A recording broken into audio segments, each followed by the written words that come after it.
thing, or do I like or dislike nuclear power, I just look at the economics of it. And I just think it hasn't worked over a long period of time. We've had to put huge amounts of money in.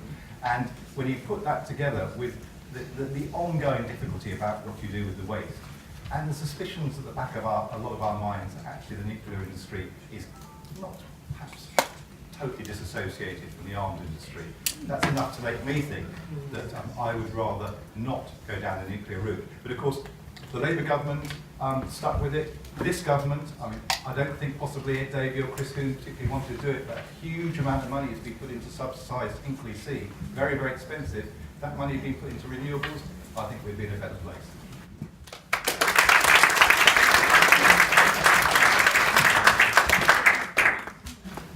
And I think nuclear is a fascinating subject. I think one of the great answers is nuclear fusion. We're 25 years away from that, as we have been for about 50 years. Right. I hope someday we'll get 20 years away from it.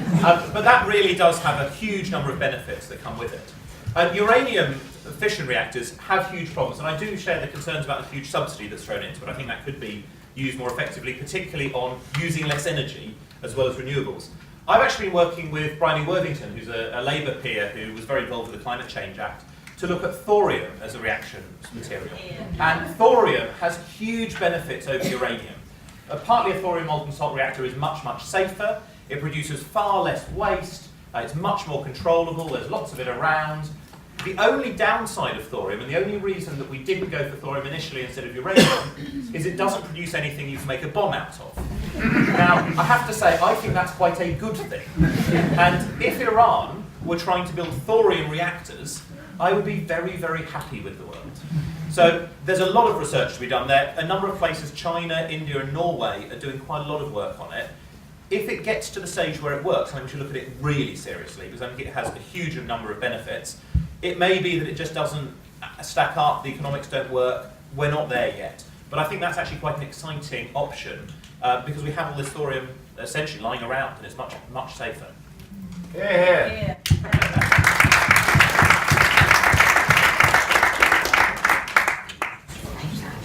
It goes back to our energy security. We need to know how much energy we are going to have, and we need to make sure that the lights don't go out. I have been passionate before in this discussion as well today about the need to look at renewables, and I do think that that is the way forward. Yeah, I don't think it's enough to just look. What we need to be doing, as I was saying earlier, is moving rapidly with political will over a period of about 10 years to a zero carbon Britain that can be 100% based on renewable energy. Now, if we do that, we just don't need nuclear power. And this is a good thing for a number of reasons. The first reason is, of course, we've had a deregulated energy market in this country since the 1990s. Anyone who wanted to build a nuclear power plant could just go ahead and do so. So why don't they do it? Because it's fabulously uneconomic, and no nuclear ever gets built anywhere without absolutely vast government subsidies. So let's put that money instead into the energy of the future, and that's renewable energy. Now people say, well yes, but what about fusion or what about thorium? Well, maybe, I mean, I'm not against research into these things, but let's be very clear. Thorium, there isn't as yet no clear indication that it can be done viably and economically at scale. And fusion is so far off, and the plants would have to be built on such a scale, and would have such high levels of stuff that they would need to have coming into them, including water. They would still need to be built, like fission plants, on the coast. Now, what's going to happen on our coasts in the next 50 to 100 to 300 years? Two more questions. But Cambridge transport projects, what would you do about it, and what would be the impact on the people? And also, should all new buildings in Cambridge have solar panels or renewable energy on them as standard? We radically need to transform our transport system in Cambridge. There's serious problems. It's been like this for more than 16 years, and that's the length of time that I've known Cambridge. And it's shocking that with the brightest minds in this city, we are unable to get out of a jam. So I think we need to look at clear alternatives and be a bit more radical as to how we tackle transport in this city. Could you just remind me of the second point? New homes. New homes. So this, I mentioned earlier at the outset, actually, we've changed the planning laws so that all new homes have to be zero carbon. And I think you can do it through legislation, you can do it through incentivising developers, but the sheer fact is, unless you have a pragmatic approach, you can't get anybody to do anything. Thank you. And just as a chair, I think that you haven't changed the zero carbon code. That's not legislation. You went back the other one. Yeah.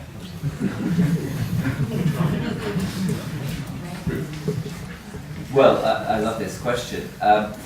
I'm our national transport spokesperson, and this is the issue which is most dear to my heart, which is handy given that I'm standing in Cambridge, because Polshead's the issue which is most dear to your hearts as well. People in Cambridge care much more about transport than in many other parts of the country. Why is that? Well, if any of you were on the roads on the way here this evening, you'll know exactly why. We have very, very serious traffic problems and very serious air pollution problems here in Cambridge.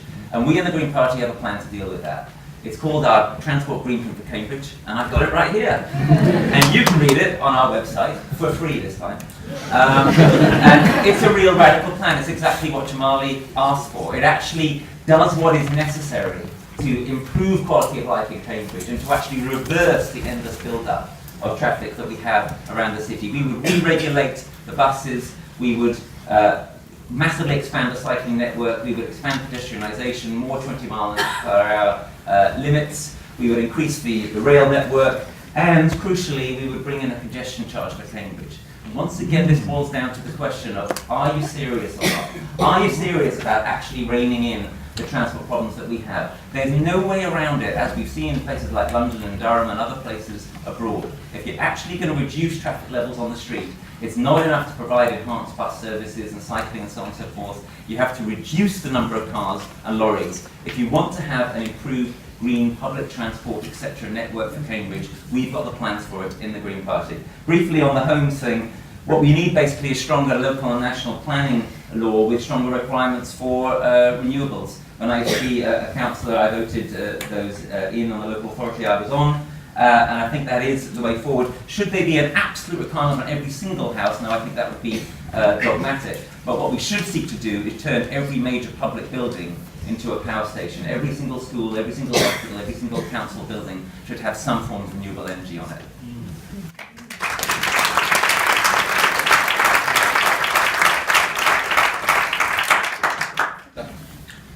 You asked for succinct, and these are probably two of the biggest issues that we could put, and we could all talk all evening about it, and I won't repeat some of the points that have been made, some of which I agree with. But where I don't agree is we tried the congestion charge a few years ago. Yes, we did try the route, but we didn't go. There were people here who had the debate around the congestion charge.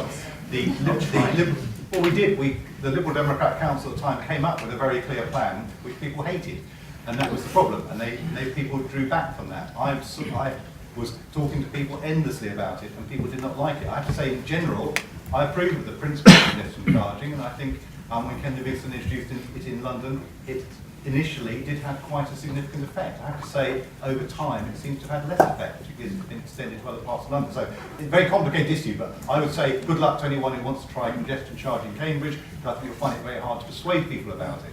But the bigger plan for me is the bus system, because I do think at the moment we are struggling with an operator that basically is not sympathetic to passengers or to the needs of Cambridge, and I have regular arguments with them. They accuse me of wanting to confiscate their buses, slightly extreme, but I think it's absolutely wrong that we have absolutely no control over our local services. And I've argued for years and years and years with the last Labour government, who said, oh yes, the local council's got the powers to do this. Well, as long as the local council with the power is a Conservative county council, there's absolutely no chance of it happening. And so I'm really pleased. I and many others have won that argument. This is why stagecoaches are kicking up so much, because they can see it's a real risk as far as they're concerned. The Labour will re-regulate buses this time round. And that could be really, really significant, both over fares and frequency, alongside quality. So it's staggering to look at the guided busway at the moment, for instance, where there are people. I could say so much more about this, but you get the drift. On housing, actually, Labour introduced very tough regulations, a series of levels. Level 6 was was the most environmentally friendly. One of the first things this government did was scrap it. So I think that we need to go back to that. But I'll just say very finally, very quickly, that actually most of the energy efficiency will be got in older housing, not new housing. That's a much bigger challenge. Cambridge Retrofit has got some fantastic ideas on this. Part of the problem is it's very hard to do at an individual level, and Labour's come to the conclusion it's got to be done on a neighbourhood level. That will create some problems in some places, because not everyone will want to be part of that. But I think it's going to be the only way of doing it. And if you're serious about retrofitting properties, and that's where you're going to get the big gain, you're going to need to work hard on that kind of approach. And I think it's really exciting. I think a city like Cambridge, actually, there will be quite a lot of goodwill, and we can actually get it done, which we do.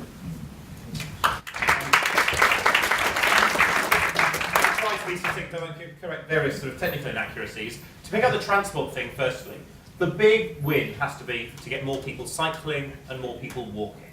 Those are the lowest carbon types of thing. They also, as active transport, have huge benefits for the NHS. With respect, I don't think we need more cyclists. There's too many of them already. No Just run them over! Put the bun between your legs.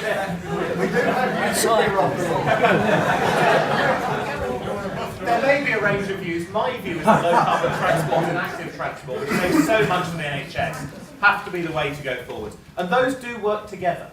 I led, for the last 5 years, I've been co-chair of the All-Party Cycling Group, and I led a report called Get Britain Cycling, which was also endorsed by Living Streets, who are the pedestrian charity, and it was also endorsed by the Automobile Association, and even James May from Top Gear.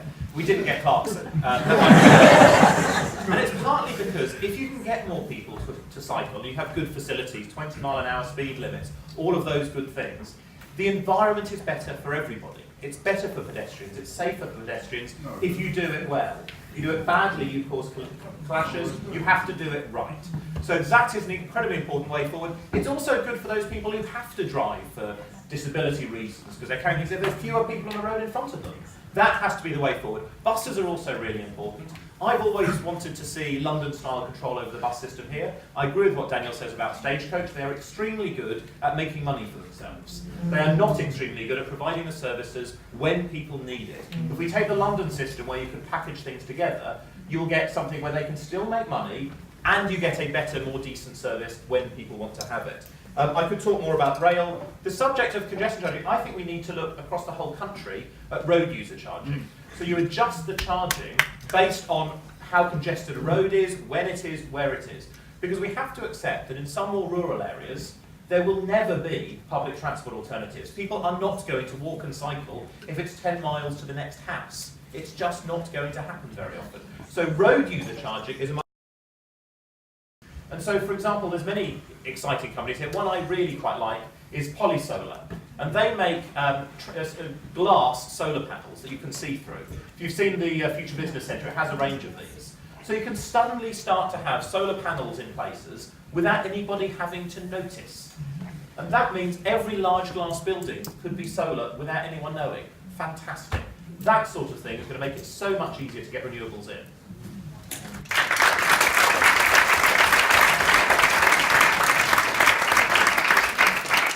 We have run out of time for questions. It has been a very good, robust and good human debate. It is 9 o'clock. I would like to give the panellists an opportunity for any closing remarks, closing thoughts they have, reflections on anything they said or anything they feel like they haven't said that they'd like to say. Well, it's been a really fascinating discussion, actually perhaps more than any of the other hustings that we've done. You've seen a bit more of our personal styles and what we're planning to do. This is an issue which I hope you've seen, that I care about passionately, that I've worked on for the last 5 years, winning some things, not winning everything. If re-elected, this is something I would continue to press on because it's one of my core values. I can't promise that I will win every fight next time. None of us, honestly, can. What I can say is if elected, no matter what the government looks like, no matter which party or parties make it up, I will continue to fight for these issues, for our values, and for Cambridge. Thank you.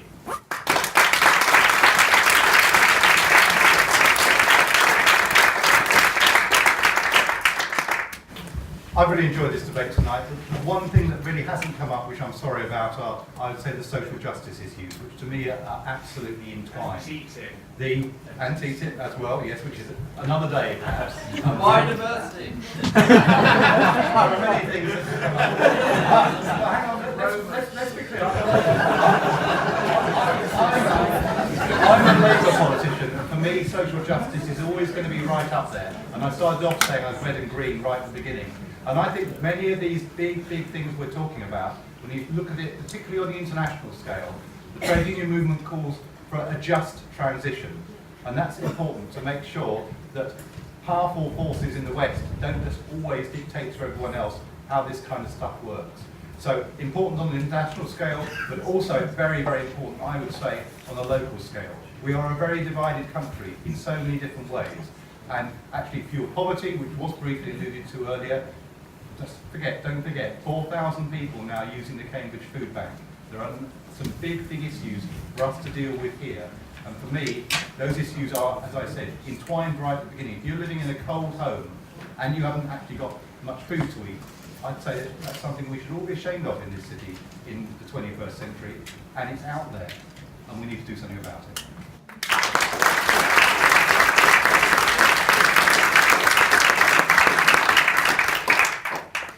So I wanted to mention in closing one thing we haven't talked about tonight, TTIP.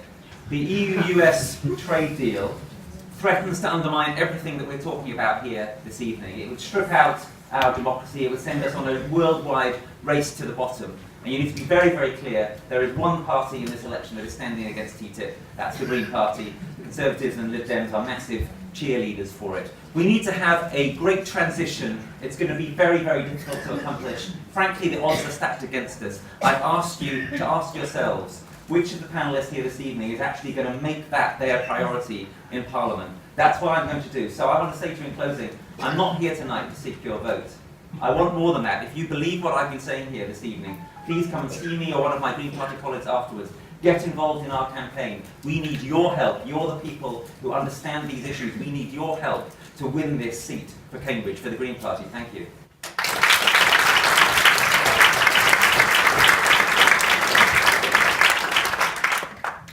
So we've delivered a cycle point in Cambridge, and that's at the station, and it should be safe cycling. We are delivering on our pledge for a 1 billion city deal, and it's all predicated on sustainable growth. These are things that have only come about by government-backed funding. So ultimately, we go back to this very basic principle. If you haven't got the money, you can't do these things. So what I would implore you to do, you have the chance to have a strong Green vote in Parliament. You have the chance in that seat, and this is the seat of the brightest minds in the country, with innovators. And we can champion some of these ideas from this seat. Cambridge should be punching above its weight, and it has missed that trick, particularly over the last 10 years.